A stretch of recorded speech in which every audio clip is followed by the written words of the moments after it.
ফজরের 2 রাকাত সুন্নতের পরে 100 বার দোয়াটি পড়ুন, দুনিয়া আপনার কাছে নত হবে, আপনি ধনী হয়ে যাবেন ইনশাআল্লাহ। নবীজি সাল্লাল্লাহু আলাইহি সাল্লাম সেই সাহাবীকে বললেন, তুমি কি ফেরেশতাদের দোয়া ও আল্লাহ তাআলার সৃষ্টিজীবের সকল সৃষ্টিজীবের তাসবিহ তুমি পড়ো না?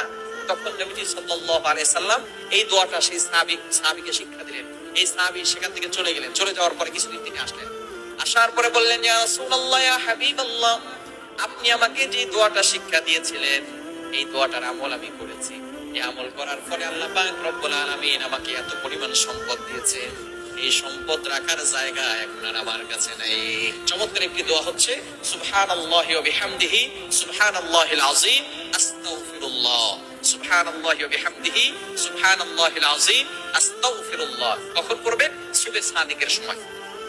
এই সময়টা হচ্ছে 2 রাকাত নামাজ, অর্থাৎ ফজরের 4 রাকাত নামাজ, 2 রাকাত সুন্নত, 2 রাকাত ফরজ। 2 রাকাত সুন্নতের পরে এবং ফরজ